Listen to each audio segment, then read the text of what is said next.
kita lembaran kolbu ini penuh dengan Bismillahirrahmanirrahim, Ar-Rahmanirrahim, Ar-Rahmanirrahim, Ar-Rahmanirrahim sampai mati. Ya. Orang kalau masuk alam kubur, jika mereka mengamalkan ini, ada satu tempat yang paling mulia di alam kubur namanya Illiyin. Di mana? Bukan di kubur itu. Jadi ruh, jiwa seseorang yang membersamai ruh dia, itu nanti Allah taruh di tempat Illiyin. Illiyin artinya tempat yang tinggi. Tubuh dia ditanam, tapi ruh dia melayang terus ke tempat yang paling tinggi. Sejauh mana banyak bekal dia di dunia.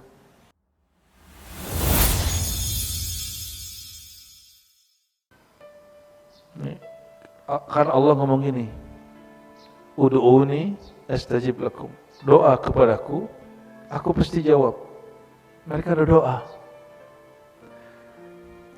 tapi mereka belum lihat jawabannya. Itu sering sekali. Sehingga sahabat-sahabat itu nanya, ya Rasulullah, mata Rasulullah, wahai baginda, Allah itu nolong kapan? Gitu ya. Bayangkan baginda Nabi Muhammad SAW yang sangat kuat mukjizatnya, dilemparin orang pakai batu dan Nabi gak ngangkat doa. Bagi saya itu mukjizat terhebat beliau. Orang yang mukjizat keramatnya kuat, jika dia disakiti dia tidak membalas menyakiti. Itu mukjizat terhebat. Antum mau cari mukjizat itu dia. Jangan cari mukjizat yang lain. Kalau ada orang disakiti, lalu yang menyakiti dia mati, itu standar. Itu standar. Ada orang yang nyetikin dia, lalu rumah orangnya kebakar, itu biasa. Tapi orang hebat itu, jika ada yang jahat kepadanya, dia tidak jahat ke orang itu. Itu yang disebut qalbun karim. Jadi ada qalbun salim. Di atas qalbun salim itu qalbunya Nabi Muhammad SAW. Qalbun salim, qalbu Nabiullah Ibrahim. Qalbu yang selamat dari syirik. Baik syirik yang zahir atau syirik yang tersembunyi. Takut dicaci orang, itu syirik khafi, hati-hati. Makanya saya meragukan kiai kalau takut dicaci orang, ditinggalin jamaah dan follower. Dan saya lihat murid Gusmi yang di samping kanan saya ini, terbukti beliau murid Gusmi ini. Dibully cuek aja, malah dipasangin tuh ya, Masjid Ahlus Sunnah wal Jamaah. Ya, semoga Allah kuatkan masjid ini menjadi Masjid Ahlus Sunnah wal Jamaah. Gak usah takut. Ciri-ciri pejuang akhir zaman itu la yakhafuna lawmata laim. Gak takut dicaci orang yang mencaci. Itu kenapa? Karena yang wujud hakiki hanya Allah. Selain Allah wujudnya tidak hakiki. Paham di situ? Wujud hakiki hanya milik Allah. Maka ma siwallah batil. Begitu Nabi SAW mengatakan, ala ma khalallahu batila. Hadis Sahih Bukhari.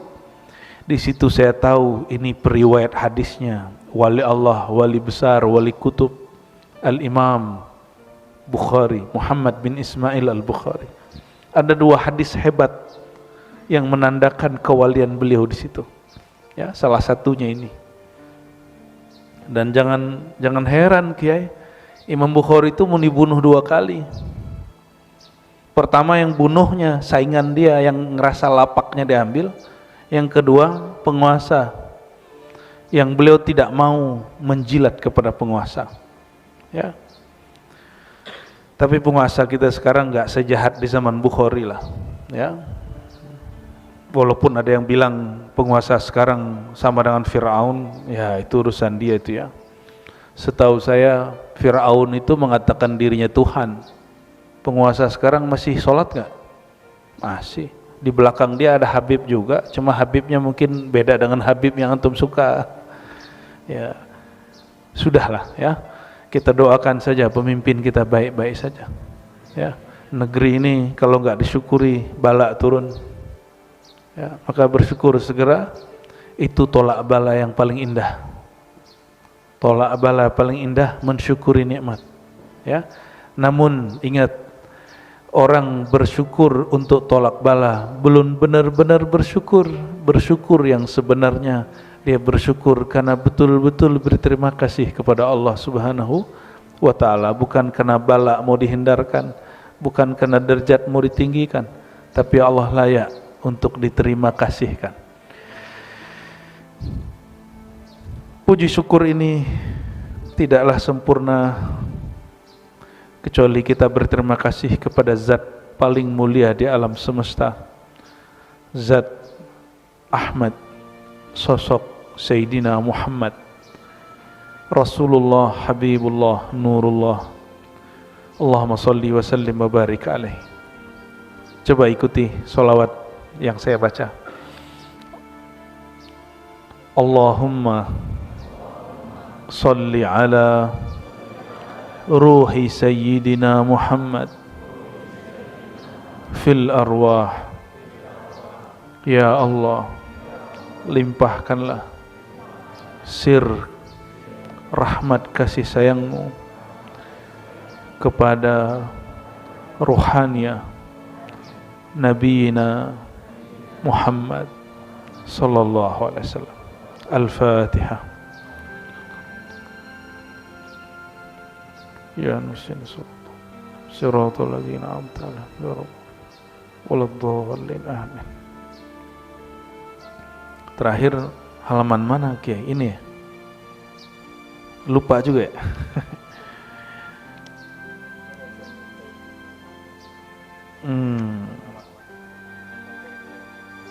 Oh ini sudah ya. Kemarin kita membahas keutamaan merbot masjid. Yadullu ala fadli man kanasal masjid wa nazzafahu. Orang yang membersihkan masjid. Ini hati-hati sama orang yang bersih-bersih di masjid, apalagi tidak digaji, ataupun digaji tapi tidak sesuai dengan pekerjaannya, ya. Dan yang paling hebat, nggak minta, tapi kalau dikasih ya terima aja, ya. Jangan narif. Siapa yang jadi merbot masjid, jangan narif. Salah satu yang tidak dapat saya jawab dulu dari permintaan almarhum ayahanda saya, kamu jadi merbot masjid noh, katanya. Saya bilang, maaf Pak, anakmu sedang sibuk mempelajari ilmu untuk menghiasi masjid. Saya gitu dulu, tahun 2004. Ya. Jadi bapak saya nyuruh Pak, biar anaknya diberkahi, ngurusin masjid. Tapi alhamdulillah insyaallah kita mau buat banyak surau-surau, ya. Surau zikir, surau mengaji ma'rifatullah di mana-mana. Bahkan tempat saya tinggal pun saya jadikan sebagai tempat ngaji, ya. Di mana aja, dimanapun kami tinggal dulu, kami tempat jadikan ngaji, ya. Berharap Allah Subhanahu wa taala menjadikannya sebagai masjid hakiki di sisinya, ya, tempat mengingat Allah Subhanahu wa taala. Man akhraja adhan minal masjid banallahu lahu baitan fil jannah. Hadis Imam Ibnu Majah, siapa yang mengeluarkan kotoran dari masjid, dia sama dengan membangun satu istana di surga. Jadi kalau ada kotoran di masjid, jangan nunggu merbot ngeluarin, kita yang keluarin, ya. Maka antum bisa bayangkan merbot masjid kalau tulus, itu dia sudah punya istana yang para saudagar, peniaga, pejabat hari ini nggak punya. Jadi sorga itu saat saya berbuat apa, di sana langsung jadi, gitu. Detik itu langsung jadi.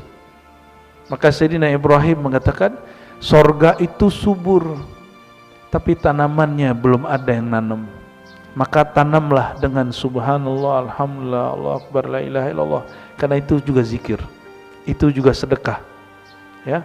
Apalagi sedekah materi, itu lebih dahsyat lagi. Sedekah yang membuat orang yang menerimanya berzikir. Atau antum bersedekah dengan cara membersihkan masjid atau tempat orang berzikir. Ini bahasa zahirnya. Sekarang makna rohani dari hadis tadi. Siapa yang mengeluarkan kotoran dari masjid. Di pengajian lalu saya menjelaskan, masjid itu tempat sujud, tempat zikir. Tempat zikir hakiki itu bangunan atau kolbu orang yang beriman. Sebenarnya masjid hakiki itu mana? Bangunan, bukankah ada bangunan seperti gereja tapi dia masjid? Atau bangunan seperti masjid dia gereja? Ada kan di Eropa? Di Turki? Ada. Bukan itulah hakikatnya masjid. Hakikat masjid kullu makanin fihi dzukirasmullah. Setiap tempat yang mana di situ disebut nama Allah, dan hakikat masjid itu tempat kolbu orang ngumpul nyebut nama Allah Subhanahu wa ta'ala. Jadi masjid antum ada juga di dalam. Maka keluar masjid, masjidnya dibawa. Paham nggak maksudnya? Keluar masjid, hakikat masjidnya dibawa, bangunannya nggak usah dibawa. Hakikat masjid itu tempat berzikir, sebenarnya itu diri kita yang di kolbu itu. Ini dibawa.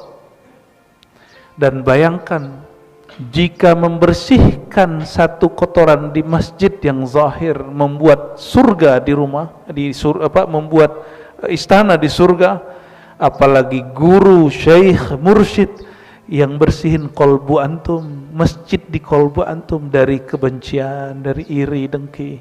Kira-kira istana seperti apa yang dia miliki di surga? Makanya guru-guru mursyid itu dia punya aset rohani yang banyak, yang ilmunya nggak putus-putus, nggak habis-habis. Ayat yang sama dijelaskan di waktu yang berbeda akan lain makna. Karena dia punya investasi, bukan di alam ini, dia punya investasi di alam lain sana. Rohaninya punya koneksi. Jika penguasa-penguasa, pedagang-pedagang, dia punya koneksi kepada orang pemilik modal. Pemilik modal hakiki adalah Allah Subhanahu wa ta'ala. Rohaninya nyambung terus kepada Allah Subhanahu wa ta'ala. Maka teman-teman, saudara-saudariku yang bukan Allah, sudah faham makom guru kita ya?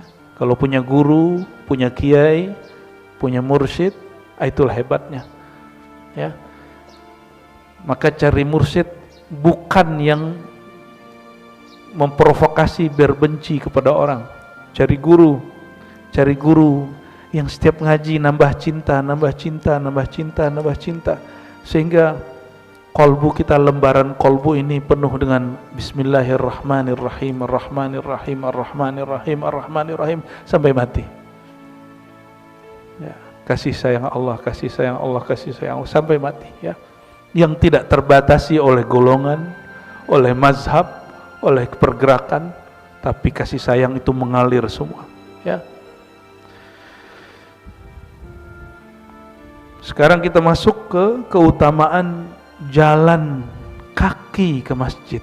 Nah ya, biasanya pakai motor mulu, jalan mulu, pakai mobil ya. Bismillahirrahmanirrahim. Sebelumnya kita kirimkan Al-Fatihah untuk guru dari guru saya, Abuya Said Muhammad bin Alawi Al-Maliki Al-Hasani. Alhamdulillah ada puluhan guru kami yang ngambil sanad ke beliau. Kalau disebutkan satu persatu tentulah banyak waktu habis. Untuk guru-guru kami dan muallif kitab ini, yaitu Abuya Said Muhammad Alawi Al-Maliki, kita kirimkan surat Al-Fatihah. Alhamdulillah. Ya na'budu wa nasta'in. Shiratal ladzina an'amta 'alaihim waladdallin. Amin. Qala wa minha, ya, di antara keutamaan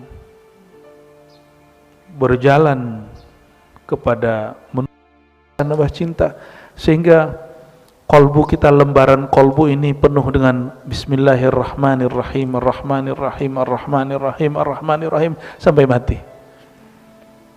Ya, kasih sayang Allah, kasih sayang Allah, kasih sayang Allah sampai mati. Ya, yang tidak terbatasi oleh golongan, oleh mazhab, oleh pergerakan, tapi kasih sayang itu mengalir semua. Ya. Sekarang kita masuk ke keutamaan jalan kaki ke masjid. Nah, ya biasanya pakai motor mulu, jalan mulu, pakai mobil ya. Bismillahirrahmanirrahim. Sebelumnya kita kirimkan Al-Fatihah untuk guru dari guru saya, Abuya Said Muhammad bin Alawi Al-Maliki Al-Hasani. Alhamdulillah ada puluhan guru kami yang ngambil sanad ke beliau. Kalau disebutkan satu persatu tentulah banyak waktu habis. Untuk guru-guru kami dan muallif kitab ini, yaitu Abuya Said Muhammad Alawi Al-Maliki, kita kirimkan surat Al-Fatihah. Alhamdulillah. Ya kenamdiya suratul ladzina an'amta waladdallin amin. Qala wa minha, ya, di antara keutamaan berjalan kepada menuju masjid, ya. Fa'an Abi Hurairah radhiyallahu taala anhu, diriwayatkan dari Sayyidina Abu Hurairah radhiyallahu taala anhu, qala Rasulullah sallallahu alaihi wasallam, Nabi sallallahu alaihi wasallam bersabda, salatul rajul fi jama'atin tudha'afu ala salatihi fi baitihi wa fi suqihi 25 darajah. Salatul rajul, salatnya seseorang baik laki atau perempuan di jamaah, tudha'af, dilipat gandakan, dipandang besar oleh Allah daripada salatnya fi baitihi, di rumahnya, au fi suqihi, atau di tokonya, tempat kerjanya, kantornya, 25 darajah, 25 darajah.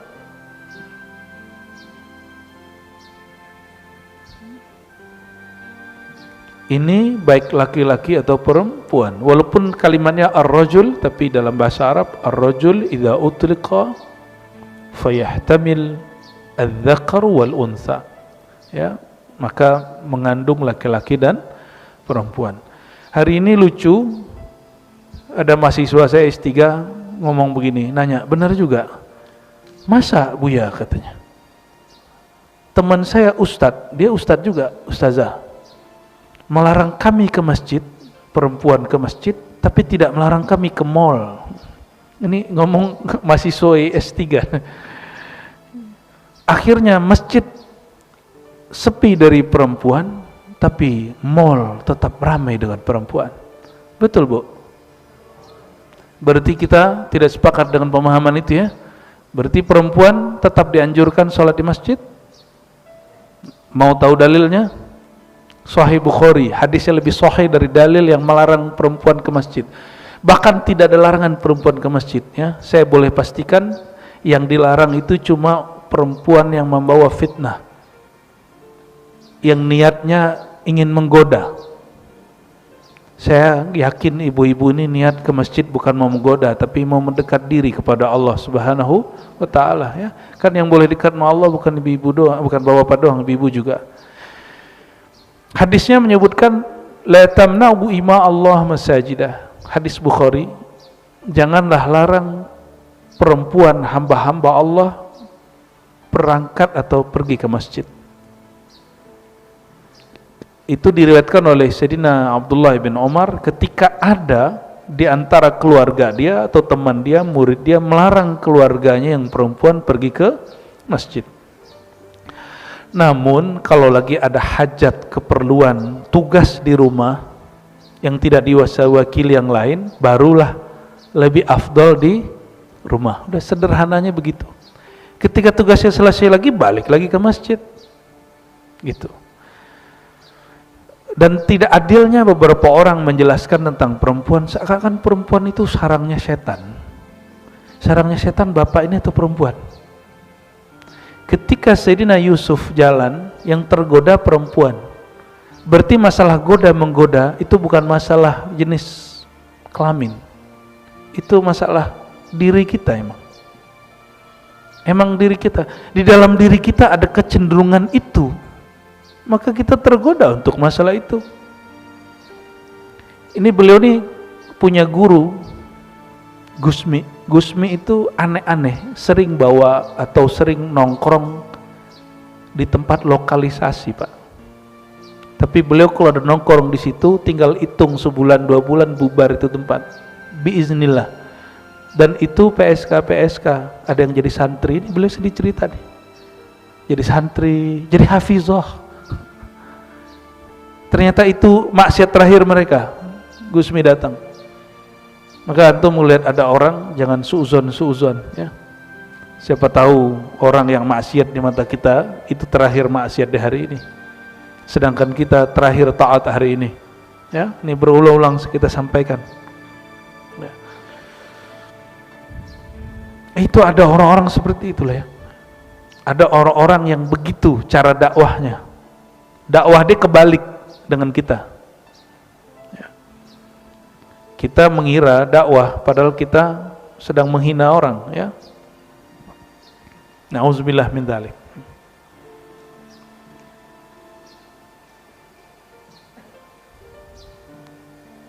Wa dzalika idza tawaddaa. Nah, kenapa apabila seseorang berwudu lalu membaguskan wudu lalu berangkat ke masjid. Nah, hadis ini konteksnya dulu tidak ada WC masjid, tempat duduk di masjid nggak ada. Dulu masjid itu steril dari perairan karena emang nggak ada krannya, nggak ada sumurnya. Orang kalau ke sumur dulu jauh.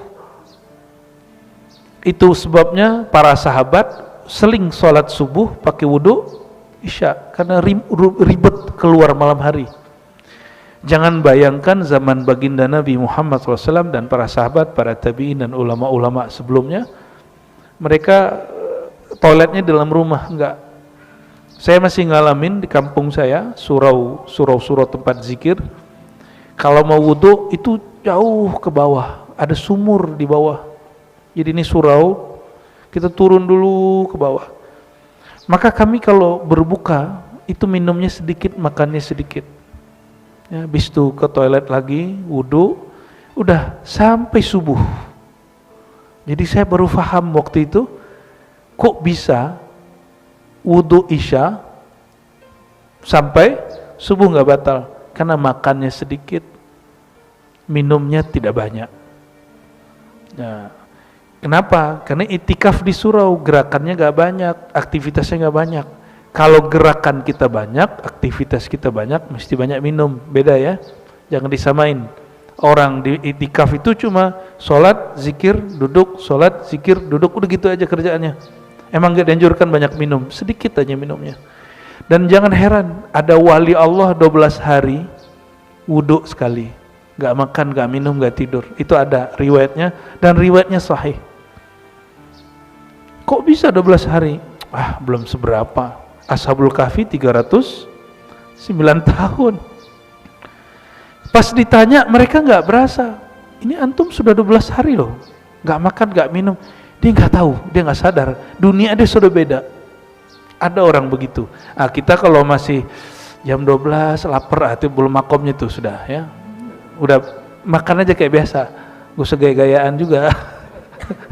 Ya, udah jam sekian asam lambung naik, udah. Berarti makomnya belum puasa, makomnya mak sarapan dulu. Ya, nanti ikutin polanya. Ada pola-polanya. Nanti ada masa kita makannya sedikit sekali, karena emang gak ada yang bisa dimakan. Air ini kan orang sekarang minum, disisain, bener gak? Terus ditinggal. Dia gak tahu. Nanti ada masa orang rebutan dengan seteguk di sini. Sebelum masa itu datang, antum jangan begitu. Ya, syukuri ada yang sekarang. Sehingga nanti ketika air itu gak ada, yang menghidupkan kita bukan air, tapi Allah Subhanahu wa Ta'ala. Jadi kita nggak nyekutuin Allah dengan air, gitu ya.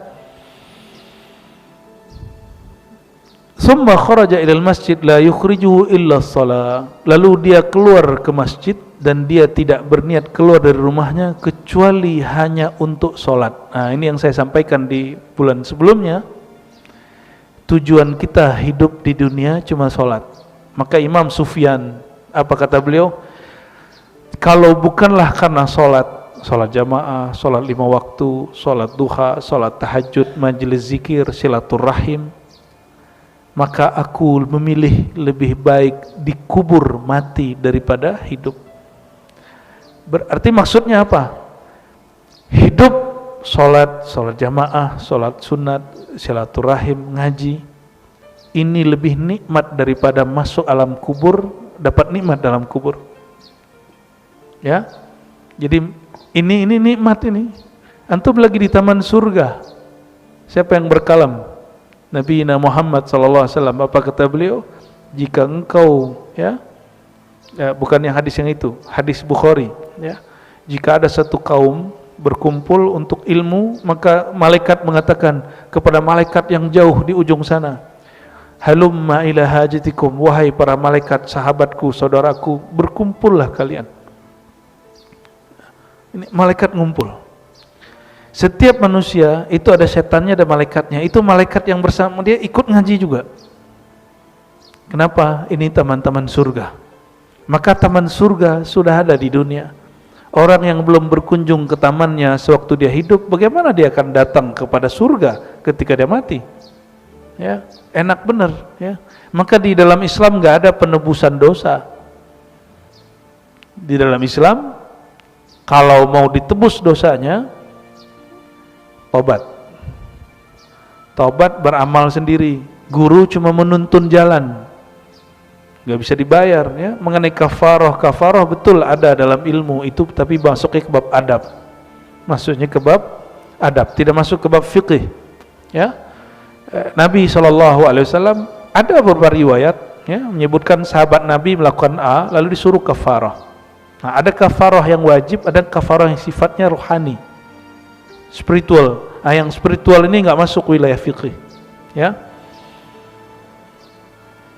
La yakhtu khutwatan. Nah, ketika niat dia keluar, nah, ini teman-teman masih ada yang kerja berangkat pagi pulang sore, masih benar? Ganti niatnya, saya berangkat untuk sholat nanti di masjid kantor, gitu ya. Terus kerjanya gimana? Kerja ngikut sholat, bukan sholat ngikut kerja. Orang hidup begitu nikmat sekali, ya. Itu yang disebut indahnya hidup bersama Allah Subhanahu wa ta'ala. Maka nggak ada orang panik, karena tujuan dia sholat. Seandainya pekerjaan dia berhenti nggak bertuhan, ya. Maka nggak ada dalam Islam orang yang sir sholatnya hidup, nur sholatnya hidup, dia panik kalau di PHK, nggak ada, ya. Karena mereka tidak perlu demo kepada makhluk, dia cukup memohon kepada Khalik Allah Subhanahu wa ta'ala. Lam yakhtu khutwatan, tidaklah dia melangkah satu langkah, illa rufi'at, kecuali satu langkah diangkat lahu bagi orang yang melangkah itu, biha, dengan langkahnya, darajatun, satu derajat. Oke, dari parkiran ke sini ada 10 langkah, ya lumayan lah. Dari rumah naik apa? Mobil, ya derajatnya dari rumah ke mobil, pas mobil turun, gitu.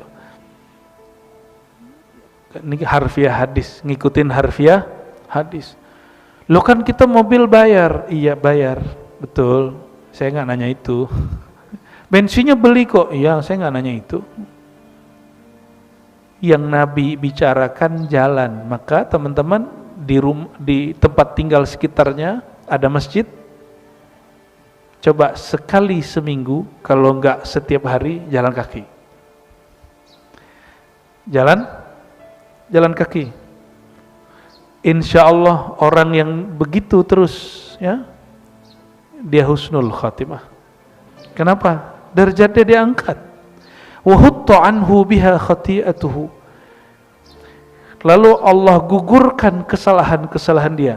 Kita setiap hari ada salah, mulut kita kadang nyakitin pasangan sendiri, teman sendiri, tetangga offline dan tetangga online. Bener ya? Itu Allah gugurkan, gugur ya. Maka ada satu wirid yang orang lupa. Ada wirid bukan di atas sajadah, tapi wirid sebelum sampai ke atas sajadah, yaitu jalan kaki.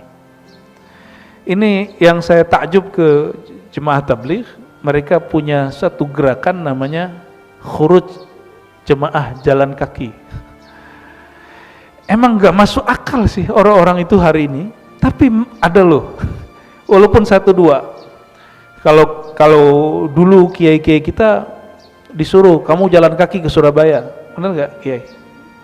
Dari Jakarta ke Surabaya jalan kaki, nggak masuk akal kan? Akal antum, akalnya kiai masuk, akalnya murid masuk. Jadi kalau jemaah tabligh masih mending jamaah ini sendiri, nggak boleh bawa handphone, nggak boleh bawa duit, sedapatnya makan sedapatnya, nggak boleh minta, bayangin coba. Betul-betul ya, itu wiridnya Syekh Abdul Qadir Jilani, nggak boleh minta ke makhluk. Fa idza shalla lam tazal malaikatu tusalli alaihi. Apabila dia salat, maka malaikat senantiasa bersolawat untuknya, madama fi shalah, bahkan selama dia masih di tempat salatnya, walaupun dia nggak salat, walaupun ketiduran ngantuk tuh, nggak apa-apa. Maka saya nggak pernah marah lagi ke santri saya, mahasiswa saya yang ketiduran, Pak, karena malaikat sholawat kepada dia walaupun dia ketiduran. Kan dia udah berjuang matanya, tapi matanya lebih berat daripada ilmunya atau ilmunya keberatan, nggak ada masalah ya. Dalam ilmu psikologi, ketika orang antara tidur dan tidak tidur, itu matanya nggak aktif tapi pendengarannya aktif. Itu sebabnya jangan tidur dengerin musik yang jorok. Kalau mau tidur dengerin musik yang instrumen yang melegakan hati, bukan yang bikin galau, bukan yang sakit hati, bukan yang gitu-gitu ya, bukan yang rindu gitu. Itu bikin jadi rindu. Asyauqu yu'azzib, asyauqu maradun. Rindu itu sakit. Rindu yang enggak sakit cuma rindu kepada Rasulullah sallallahu alaihi wasallam dan rindu kepada pewaris-pewaris Rasulullah sallallahu alaihi wasallam. Karena merindui pewaris Rasulullah bukan si pewarisnya yang kita rindui, tapi nurullah, nur Rasulullah yang ada pada diri orang itu. Makanya rindu enggak sama gurunya? Kiai, rindu enggak sama Gusmi? Rindu. Ini kalau diterusin nangis nih, Pak. Diterusin nangis ini. Semua orang merindukan Rasulullah SAW karena enggak bertemu fisik baginda Nabi Muhammad SAW. Orang merindukan gurunya. Tanya teman-teman ribat itu, ya, teman-teman kita yang khidmat di ribat. Saya keluar kota, Pak, mereka kelimpungan. Ini baru Ar-Razi yang hilang. Gimana antum kehilangan sosok Nur Muhammad sallallahu alaihi wasallam? Ya. Gimana enggak nangis Sayyidina Bilal? Enggak sanggup dia tinggal di Madinah, maka dia pindah ke Syam karena setiap kali dia melihat rumah Nabi sallallahu alaihi wasallam, lorong-lorong yang dulu dia temani Rasulullah sallallahu alaihi wasallam, dulu tempat-tempat yang Nabi nongkrong duduk, nah dia enggak sanggup. Dia melihat Nabi sallallahu alaihi wasallam nangis. Punya orang yang kita kasihi dan berpulang, punya ngelihat benda yang dia suka setiap hari kayak dia ada di hadapan kita, dan dia nggak sanggup, maka dia pindah ke Syam. Ya, itu yang antum rindui, bukan si fisik dia, tapi sebenarnya nurullah, nur cahaya Rasulullah yang ada di situ. Ya. Maka Rasulullah disebut Habibullah, yang dicinta. Boleh juga saya artikan yang dirindu. Ya, itu yang dirindu. Maka di akhir zaman, puncak nanti, kekecauan akhir zaman. Ini belum puncak-puncak amat. Jadi ada orang nanya, udah gak sabar dia, kapan sih Imam Mahdi keluar? Gitu ya, ada pertanyaan gitu ya. Sabar bro, ya. Sabar. Ya, Allah aja penyabar kok untuk ngeluarinnya. Masa kita nggak sabar untuk menunggunya? Innallaha ma'as sabirin. Allah karena dia maha penyabar hanya membersamai orang yang sabar, termasuk sabar untuk menyerang musuh, baik musuh yang zahir atau musuh yang batin. Jangan kelabakan ya. Kita harus sabar. Baru kalau Allah bersama orang sabar, kalau bersama Allah kalah atau menang? Ada orang bersama Allah kalah? Gak ada. Orang bersama Allah yang ada cuma ngalah untuk menang. Maka coba perhatikan, Rasulullah SAW di Mekah 13 tahun.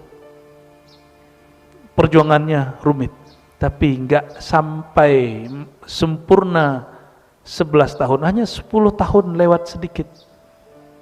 Itu rasanya sahabat di Madinah seperti ribuan tahun. Berapa tahun di Madinah? 10 tahun. Benar hadisnya. Benar ya. Nabi itu wafat bulan Rabiul, baru selesai 10 tahun, masuk ke tahun ke-11.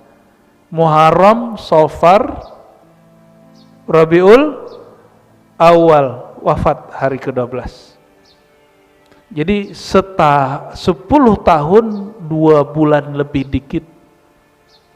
Tapi sahabat-sahabat merasakan lebih dari 1000 tahun. Maksudnya apa? Coba, saya sama Kiai ini sama-sama mengajarkan tentang Nabi. Udah berapa tahun punya pesantren Kiai? 2012. Dan udah berapa tahun nyantri dulu? Dari umur 12 juga. Dari SD. Udah khatam belum ngaji tentang Rasulullah SAW? Dari SD beliau ngaji tentang Rasulullah sampai sekarang berumur 50, belum khatam ngaji tentang Rasulullah SAW. Umur kita nggak cukup untuk ngaji Rasulullah SAW, walaupun beliau cuma 10 tahun di Madinah. Dan nanti kata Nabi SAW, itu Al-Mahdi, nama dia sama dengan namaku. Maka jika engkau rindu aku, rinduilah dia. Itu maksudnya. Terus nanti dia akan membersamai umat 9 tahun lamanya. Tapi ingat, 9 tahun itu rasanya sama dengan 9.000 tahun. Rasanya. Kok bisa? Nanti handphone udah gak ada, TV udah gak ada, Gojek udah gak ada. Itu dunia tuh jalannya lama gitu. Yang pernah hidup tahun 60-an, 70-an, 80-an sebelum ada TV segala macam, rasanya hidup lama nggak? Lama. Itu kapan ya berubah ya kan? Dan sekarang tahu-tahu udah setahun aja. Pandemi, waktu pandemi orang kembali hidup manual sebentar, betul kan? Orang mikir kapan selesai pandemi. Sekarang antum nggak ingat sama sekali pandemi itu menakutkan bagaimana. Yang paling pertama kena Depok loh ya, the number one, the first ya. Yang pertama kena, katanya sih gitu. Beritanya di Depok, yang ditutup Irian Jaya, kan lucu. Di sini yang kena, kampung kita yang udaranya seger ditutup, kan lucu. Hebat sekali itu. Jadi pandemi itu yang bahaya bukan virusnya, beritanya. Nah, nanti berita-berita begitu udah nggak ada, maka dunia itu terasa lama gitu dan indah. Ya, semoga kita sampai di masa itu, ya, bertemu orang-orang yang ditunggu. Amin ya rabbal alamin. Ada orang ngomong ke saya gini, Imam Mahdi itu ajaran Syiah. Kurang piknik bro. Ya, kurang piknik namanya. Di Sahih Bukhari ada, di Sahih Muslim ada, di Sunan Abu Daud 1 bab 9 hadis, isinya Mahdi semua. Kalau nggak ngerti nanya, ya. Jangan cuma bilang, ya, emang semua yang Syiah itu salah? Nggak juga. Ada juga ajaran Syiah yang benar, yang sama dengan Ahlu Sunnah. Tapi kita memahami kemahdian beda dengan ajaran Syiah. Syiah itu Imam Mahdi mereka, Imam ke-12 yang menghilang. Kita enggak. Bagi kita, Al-Mahdi minni min waladi Fatimah. Al-Mahdi itu keturunanku dari zuriat Fatimah nanti di akhir zaman. Makanya sekarang ini mainannya tentara-tentaranya Dajjal, mereka mulai ya meragukan, saling meragukan ini. Dari pihak A meragukan B, B meragukan A. Ya, saya nggak mau ikut serta di situ. Saya berharap mereka islah. Kalau betul sampean-sampean, jenengan-jenengan, ya, pian-pian zuriat Nabi, baik dari Wali Songo ataupun dari Hadramaut, islahlah, ya. Fa aslihu baina akhwaikum, jika kalian bersaudara islahlah. Kalau betul-betul sama-sama zuriat Nabi Muhammad sallallahu alaihi wasallam. Kita enggak jalur zuriat, kita jalur warasah, jalur waris. Al ulama warasatul anbiya, yang Nabi puji pewaris, tetapi yang Nabi doakan zuriat. Nah, dua-duanya. Maka kita menghormati jalur waris dan jalur nasab, ya, zuriat. Fa idza shalla, ya, ketika sholat dan selesai sholat, selama ini antum enggak dengar kan malaikat lagi doain, dengar enggak? Apa kata malaikat? Allahumma salli ala fulan, ya Allah, limpahkan salawat dan salam kepada si fulan, si fulan, si fulan. Kalau dengar kabur, ya, nanti bilang ada hantu di pengajian Ar-Razi. Ya. Taqul, berkatalah malaikat, Allahumma salli alaihi, ya Allah, limpahkan salawat kepadanya. Allah marhamhu, ya Allah sayang dia, ya. Limpahkan kasih sayang kepada dia. Wala yazalu fi salatin man tazara salah. Orang itu dihitung salat selama dia menunggu salat. Makanya kalau kerja niatkan untuk nunggu salat. Sehingga kalau kita mati dalam bekerja, mati dalam nunggu salat, ya. Bukan mati untuk bayar utang, bukan, ya.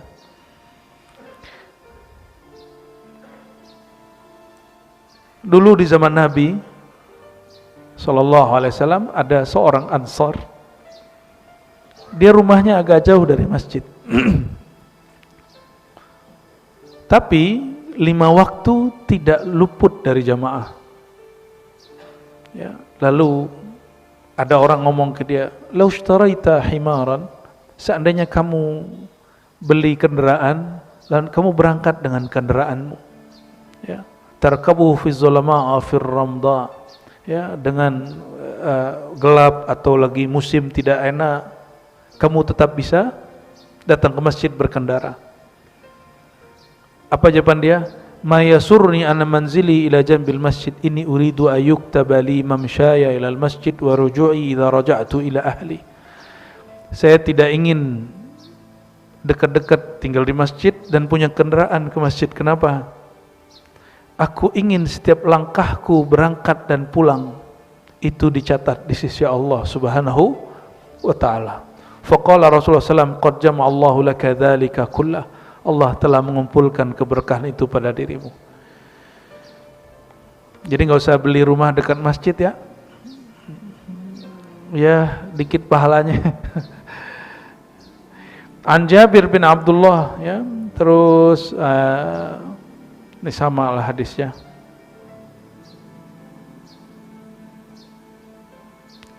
Di halaman 59 ada paragraf kedua. Dari Abu Hurairah anhu, dari Abu Hurairah, man ghada, Nabi SAW bersabda, siapa yang berangkat pagi hari. Ghada itu berangkat pagi hari. Orang Arab itu unik. Itu mereka kalau nyebut berangkat pagi dengan berangkat sore itu beda. Man ghada itu pagi. Kalau sore nanti lain lagi, ya. Sore raha. Artinya sama, berangkat. Siapa yang berangkat pagi dan sore, ghada ilal masjid aw raha, a'addallahu lahu fil jannati nuzula, maka Allah siapkan bagi dia satu maqam di surga. Kullama ghada aw raha, maqam itu, mahligai itu dia bisa tempati setiap pagi dan sore. pagi dan sore di sana per 500 tahun.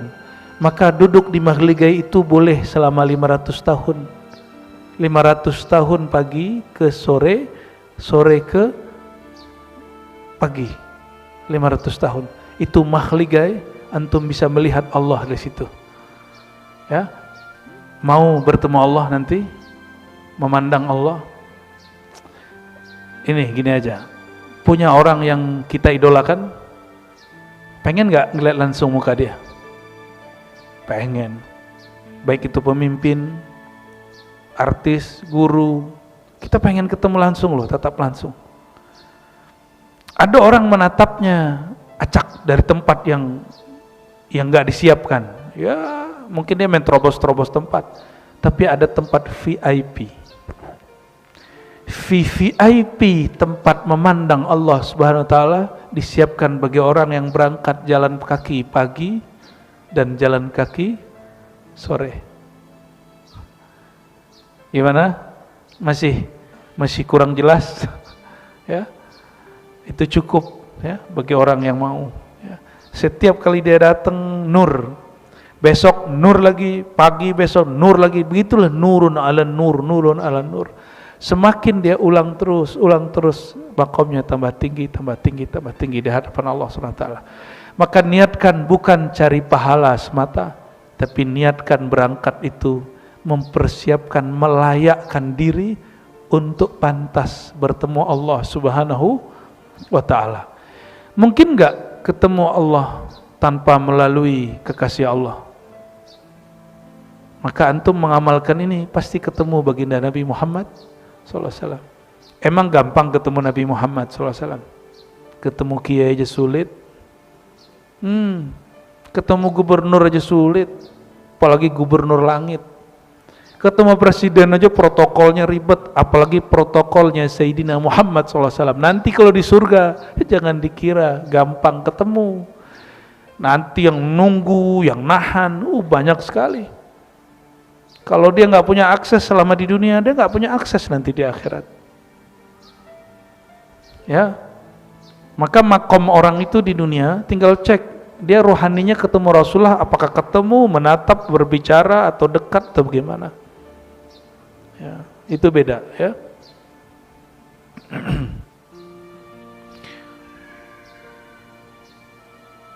Man kharaja, hadis Abu Daud. Siapa yang keluar dari rumahnya mutatahhiran, bersuci dalam keadaan suci, ila salatin maktubah, untuk salat wajib, fa ajruhu ka ajril hajjil muhrim, maka dia pahalanya seperti pahala haji. Maka guru saya berdasarkan hadis ini mengatakan, ya, tidak perlu berulang-ulang haji. Cukup haji sekali, 2 kali, 3 kali, jangan berkali-kali. Umroh juga jangan sering-sering, kalau mau sering sekali setahun aja. Kalau mau sering cukup sekali setahun, ya. Ya mau banyak ya paling banyak 2 kali lah, jangan banyak-banyak amat, ya. Bagaimana cara mendapatkan pahala haji dan umroh? Berangkat, wuduknya di rumah, walaupun bisa wuduk di masjid. Man kharaja ila tasbihid duha la yansibuhu illa iyyah fa ajruhu ka ajril mu'tamir. Siapa yang keluar untuk sholat duha, maka dia pahalanya seperti pahala umrah, ya. Wa salatun ala ithli salatin la lagwa bainahuma kitabun fi 'illiyin. Nanti Bapak Ibu, saudara-saudariku, orang kalau masuk alam kubur, jika mereka mengamalkan ini, ada satu tempat yang paling mulia di alam kubur, namanya Illiyin. Di mana? Bukan di kubur itu. Jadi ruh, jiwa seseorang yang membersamai ruh dia, itu nanti Allah taruh di tempat Illiyin. Illiyin artinya tempat yang tinggi. Tubuh dia ditanam, tapi ruh dia melayang terus ke tempat yang paling tinggi. Sejauh mana banyak bekal dia di dunia. Ya. Kitabun fi 'illiyin, dia ditetapkan punya makom di 'illiyin. Itu surat apa itu, Kiai? al-mutaffifin ya. Betul ya? Al-mutaffifin ya. Bahwa orang-orang yang baik mereka fi illiyin ya, mereka di illiyin. Dari Buraidah dari Nabi sallallahu alaihi wasallam. Nabi ngomong, coba perhatikan. Hadis riwayat Abu Daud, Tirmizi, dan hadisnya bagus ya. Basyiril masya'ina fi zulami ilal masajid bin nurit tam yaumal qiyamah. Beri kabar gembiralah kepada orang yang jalan malam hari dalam keadaan gelap ke masjid. Apa yang dia dapat? Bin nurit tam, cahaya yang sempurna, terang benderang, yaumal qiyamah, pada hari kiamat. Jadi nanti di padang mahsyar itu semua orang gelap. Nanti yang terang itu cuma, maka antum kalau nggak sempat begitu, baik-baik sama orang begitu, biar nanti disyafaatin sama dia, ya, baik-baik sama dia.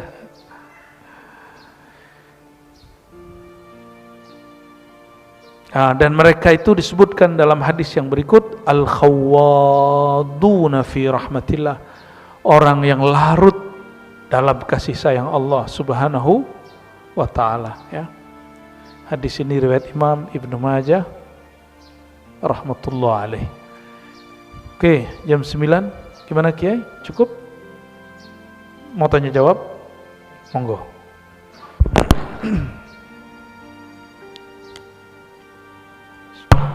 Cek baik. Bapak sekalian, mungkin sedikit Bu ya, saya mau minta penguatan ini. Mulai nih kayaknya. Berkaitan tentang yang sekarang ini dialami saudara-saudara kita ini keluar dari tema Bu ya. Ya. Di Palestina. Kira-kira apa sikap kita dan perjuangan kita untuk membantu para mujahidin Palestina itu? Untuk diberikan bimbingan Bu ya. Yakin. Terima kasih. Nggak takut dibully. Nanya begitu nggak takut dibully ya Bib ya? Saudara-saudariku bukan Allah, ini zaman fitnah, ini zaman dibalik-balik ya. Kita ini jangan mau dipecah belah oleh fitnah yang namanya sosial media ya. Tidak ada muslim kecuali darah dagingnya cinta dengan tanah suci Palestina, dan semuanya bercita-cita untuk berjuang di sini dan di sana. Gak ada yang enggak. Namun innallaha ma'as sabirin, Allah hanya membersamai orang yang sabar. Sabar itu, ini antum baru beda pendapat dalam satu hal, udah ngamuk-ngamuk di sosial media. Gimana nanti perbedaan yang lebih dahsyat lagi? Bisa ngutuk-ngutuk saudara sendiri. Saya tidak perlu klarifikasi, karena emang gak ada yang perlu saya klarifikasi. Yang saya sampaikan sama dengan orang yang diminta datang itu. Kan habis kita diajak ngobrol sama si Om Botak ya. Ya. Saya datang emang panggilan hati, dan mohon maaf, podcast itu nggak ada honornya. Saya datang dan saya udah tahu, tahun dulu kan saya juga diundang. Karena emang panggilan hati. Kok semua ulama diem aja? Kok nggak ada yang menjelaskan yang sebenarnya, yang dipahami oleh para ulama? Ya sudahlah, kita pasang badan. Toh habis itu ketua NU bikin pernyataan hampir sama. Toh mereka yang saya doakan baik, selamat juga, yang ada di Gaza itu pulang, yang katanya saya hanya tahu 1%, dia sekian 99%, penjelasan dia sama. Cuma saya tidak terjebak kepada kepada faksi-faksi. Karena seandainya tidak ada faksi-faksi itu, kita tetap cinta dan berjuang untuk Palestina.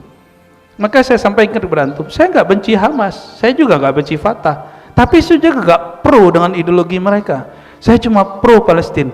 Maka selama Hamas dan Palestina Hamas dan Fatah membela Palestina, kita bersama mereka, tapi bukan bersama ideologi yang mereka konflik sesama mereka.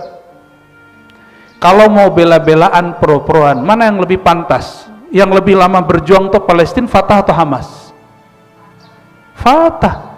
Saya nyaksiin ayah saya almarhum, itu cerita tentang Yasser Arafat luar biasa. Makanya kami dulu paling senang pakai kofiah, yang kofiah namanya. Itu salah satu favorit saya dari dulu. Ya. Cuma karena sekarang orang banyak begitu ikut-ikutan, saya nggak pakai. Ya udah, kita pakai yang diijazahkan guru kita aja. Ya. Dan Yasser Arafat itu bahkan meninggalnya itu pun penuh konspirasi. Dia dan sekarang presiden hari ini itu dari Fatah. Mereka mendirikan gerakan Fatah 40 tahunan sebelum Hamas. Perjuangannya dulu diplomatik dan militer, diplomatik, dua-duanya dijalani. Cuma di tengah jalan, karena Fatah itu mengatakan Ikhwan Muslimin tidak semanhaj dengan kita, maka muncullah orang-orang di belakangan tahun 87 bikin namanya Hamas. Dan saya kasih tahu antum, saya nggak pernah anti Hamas. Cuma saya katakan saya tidak berideologi sama dengan Hamas, boleh nggak? Jangankan Hamas, saya aja beda sama NU Muhammadiyah.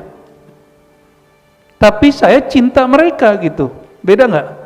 Emang kita kalau beda terus harus benci gitu? Emang kita kalau nggak sama-sama di satu wadah terus kita harus maksa orang ikut wadah kita?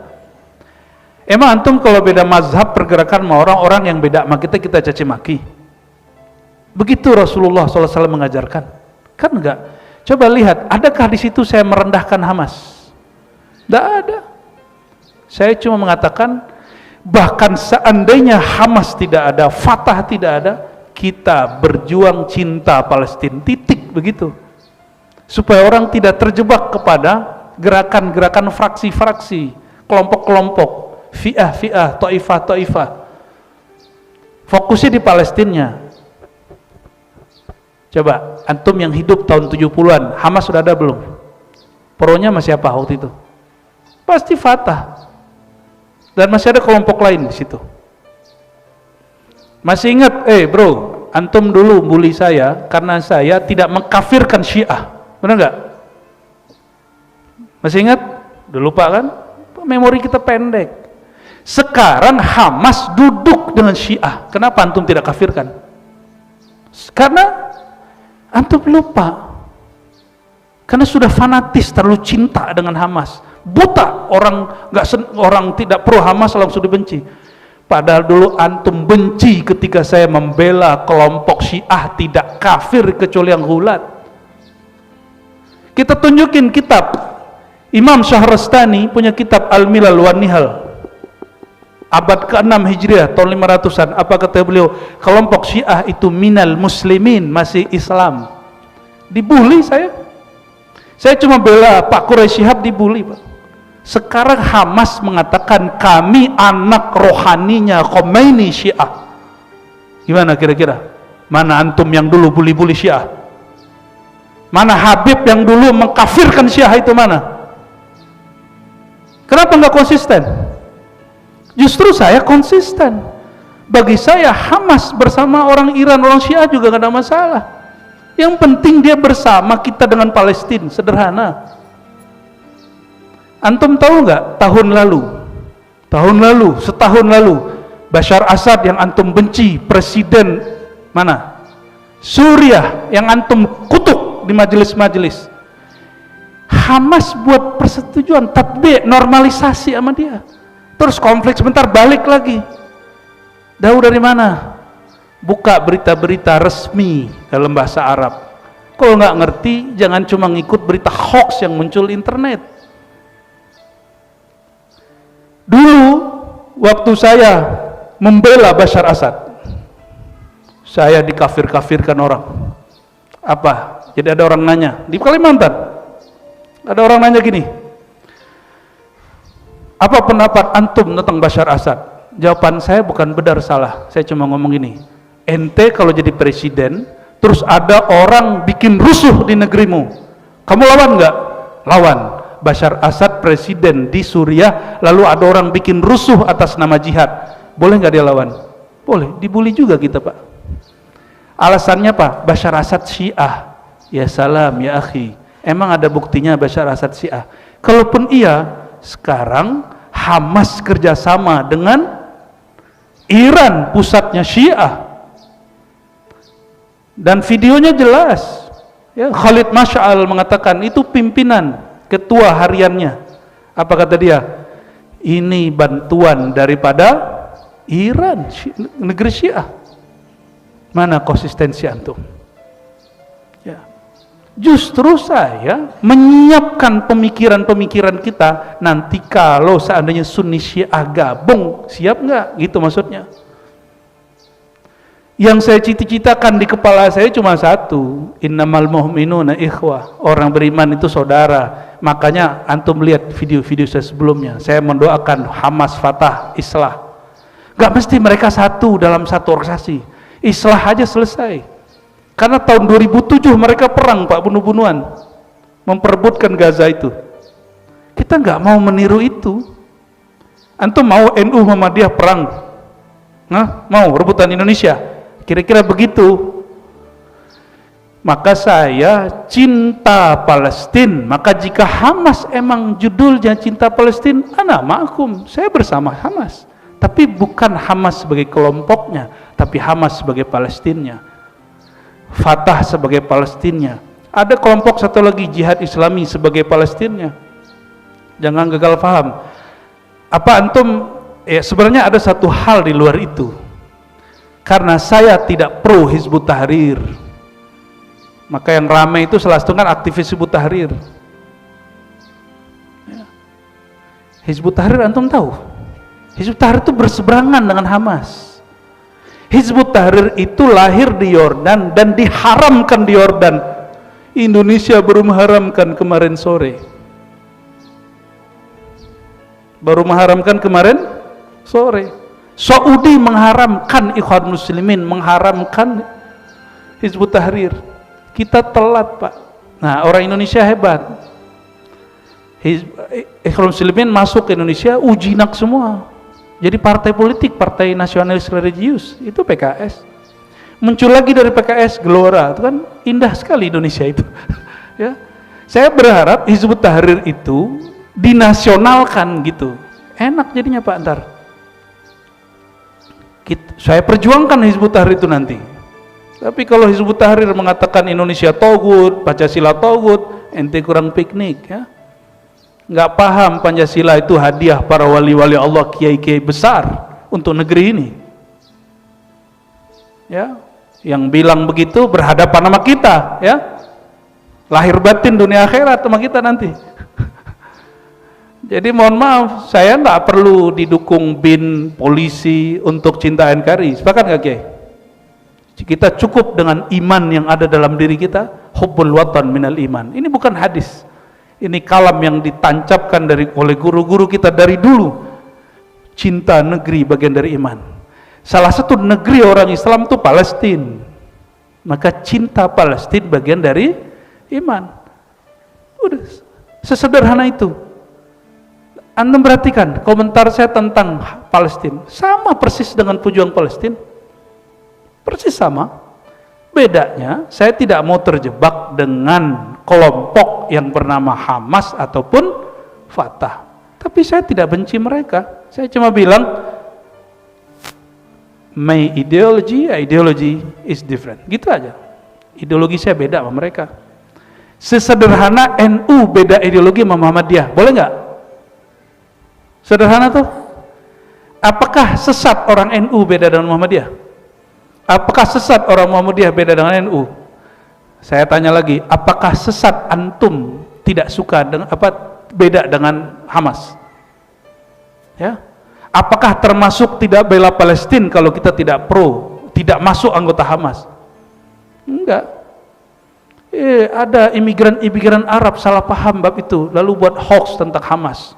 Bahwa Hamas itu begini-begini, saya nggak percaya, nggak gitu-gitu amat, ya, nggak gitu-gitu amat. Ala kulli hal, teman-teman, ya, saudara-saudariku, Saya ngomong begini bukan supaya antum percaya sama Ani juga. Saya ngomong begini hanya untuk ngimbangin. Bagi saya sudah cukup Allah tahu isi hati saya. Ya, kita ini nggak perlu klarifikasi. Maka setelah itu kan saya nggak mau lagi diundang oleh siapapun untuk masalah Palestina. Kenapa? Untuk apa saya buat klarifikasi supaya antum senang sama saya? Itu syirik khafi. Itu syirik khafi. Syirik tersembunyi. Itu nggak benar, guru saya nggak ngajarin begitu. Ya, masyayikh saya nggak ngajarin begitu. Kita itu diajarin oleh Imam Syazili. Katakanlah kebenaran itu benar supaya Allah membenarkan kamu, bukan supaya makhluk membenarkan kamu. Itu mauqif saya. Itu pendirian saya. Pahit, manis, itu yang saya tempuh. Maka dibully kita biasa aja, dicaci, dipuji juga biasa aja. Karena bagi saya pujian dari makhluk tidak abadi. Makhluk itu fana, pujian dia juga fana. Buliannya makhluk itu juga fana. Yang hakiki cuma Allah Subhanahu wa taala. Beres? Jelas mana saudara, mana yang ngaku pura-pura saudara? Saya nggak pernah ngelarang untuk donasi. Coba perhatiin videonya. Justru antum belum ngomong Palestina, Anda udah ngomong Palestina. Dulu di sekolah saya sudah ceramah Palestina Pak, tahun 2000. Masih remaja tuh. Antum nggak mana waktu itu? Kita doa, ya, pakai mic. Upacara Jumatan itu isinya ceramah siswa, dan selalu saya yang ceramah di sekolah. Itu saya doa, Allah mansur al-mujahidin fi Palestin. Diketawain nama guru matematika, kamu ini doa kejauhan. Dan sampai hari ini saya selalu doa untuk Palestina, nggak berubah. Dan saat itu orang-orang nggak terjebak dengan Hamas ataupun Fatah, orang masih biasa aja, fokus di Palestina, jangan terjebak dengan perbedaan-perbedaan organisasi itu. Kalau antum cuma pro Hamas, terus Fatah yang sudah berjuang 40 tahun lebih awal dari Hamas, antum kemanain? Kalau antum cuma pro Fatah, Hamas yang sudah berjuang dari tahun 87, kemana? Jadi kita imbang aja, ya. Gimana? Tegang nggak? Anda mah begitu, santai aja. Bismillahirrahmanirrahim. Faham atau tidak? Aneh udah ngomong gini, antum jangan kira mereka akan senang. Enggak. Terutama penganjur khilafah ala Hizbut Tahrir gak akan senang, karena mereka sudah dibubarkan buat kemudian gerakan-gerakan bawah tanah baru lagi. Gak akan senang. Sekarang kita masih perang mulut Pak, perang ideologi. Saya nggak tahu ke depan, saya nggak tahu yang terjadi ke depan, ya.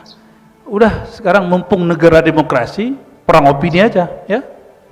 Siap perang opini? Perang opini aja. Mereka ngaji, kita ngaji. Tapi ingat, Tuhan kita bukan viewer. Tujuan kita bukan netizen memuji. Tujuan kita ilahi anta maksudi waridhoka matlubi. Ini saya udah terbuka nih. Jadi siapa yang sebenarnya membuli kita selama ini dan mereka yang main di sosial media. Ya. Baik, mungkin cukup dan alhamdulillah jelas ya. Jadi kita semuanya bersama-sama para mujahidin Palestina, siapapun terutama saat ini berjuang untuk saudara-saudara kita di Palestina, dan lawan kita, musuh kita adalah Zionis Israel. Jadi jelas jangan sampai kita nanti justru malah perang sesama kita sehingga Zionisnya makin kuat, kitanya makin rapuh gitu. Jadi ini yang mungkin kesimpulan yang dijelaskan oleh beliau, dan mudah-mudahan ini menjadi jawaban untuk kita semuanya. Dan tambah ramai gitu ya. Terima kasih banyak, mudah-mudahan ada manfaatnya untuk kita semuanya, dan mohon ditutup doa Bu ya. Oke. Astagfirullahaladzim. Baik, saudara-saudari kemuliaan Allah, mari kita kirimkan Al-Fatihah. untuk diri kita masing-masing, rohani kita masing-masing, untuk orang tua kita, guru-guru, dan Sayyidul Mursyidin Sayyidina Muhammad sallallahu alaihi wasallam. Al-Fatihah. Bismillah. Ya kana amri ya nasir. Siratal ladzina an'amta 'alaihim ghairil maghdubi 'alaihim. A'udzu billahi minaz syaitonir Bismillahirrahmanirrahim. Allahumma rahmanir rahim karim azim. Shalli ala Sayyidina Muhammad 'abdika wa rasulika an-nabiyil ummi wa ala alihi wa sahbihi wasallam. Allahumma ya Ghaffar ya Ghafur ighfir lana dhunubana wa liwalidina warhamhum kama rabbawna shighara. Allahumma astur awratina bisitrikal jamil. Allahumma ya nur nawwir qulubana bi nuri ma'rifatik. Allahumma adfa'na al-bala wal waba wal fahsya wal munkar. Allahumma tahhir qulubana amman siwak wamla'ahu bihubbika wa hubbi nabiyyika Muhammad sallallahu alaihi wasallam. Allahumma ya Allah, bersihkan hati kami dari kebencian, bersihkan hati kami dari prasangka, bersihkan hati kami dari iri dan dengki, bersihkan hati kami dari emosi, bersihkan hati kami daripada mencaci maki, bersihkan hati kami dari selain Engkau ya Allah, bersihkan hati kami dari ketidakkhusyuan, bersihkan hati kami dari merendahkan sesama muslim, bersihkan hati kami dari semua keburukan yang Engkau pandang buruk. Lalu setelah Engkau bersihkan ya Allah, isilah kalbu kami dengan nur Engkau, nur cinta Engkau, nur Nabi Engkau, nur Rahman dan Rahim Engkau, nur Wadud, nur Rauf, nur ilm, nur amal. Allahumma ya Allah imla' qulubana bika wa bi asma'ika wa bi sifatika. Ya Allah, penuhilah kalbu kami dengan pancaran dari nama-namamu, pancaran dari af'al-af'al perbuatanmu, pancaran-pancaran dari nur sifatmu, pancaran-pancaran dari nur zatmu. Allahumma salli ala Sayyidina Muhammad an-nur dzati wa sirri sari fi jamil asma wa sifat. Terakhir ya Allah, mohon selalu sampaikan salam yang abadi, salam yang sarmadi kepada ruhaniyah baginda Rasulullah SAW, yang merupakan nur beliau adalah sumber dari nur kami, yang mana wujud kami bersumber dari wujud beliau, dan wujud beliau berasal dari hembusan nafas Engkau. Maka izinkan kami ya Allah, ruh kami kembali kepadanya, kembali mengenalnya. Nur yang di dalam kalbu ini kembali Engkau hidupkan, jangan pernah Engkau padamkan. Allahumma rzuqna al-istiqamata ala syariatil gharra wa tariqatil bayda. Ya Allah, terakhir ya Allah, beri kami keistiqamahan, wafatkan kami dalam husnul khatimah. Wa sallallahu ala sayyidina Muhammad. Rabbana atina fid dunya hasanah wa fil akhirati hasanah wa qina adzabannar walhamdulillahi rabbil alamin. Subhanakallahumma wa bihamdika asyhadu an la ilaha illa anta astaghfiruka wa atubu ilaih. Mohon maaf salah kurangnya. Assalamualaikum warahmatullahi wabarakatuh.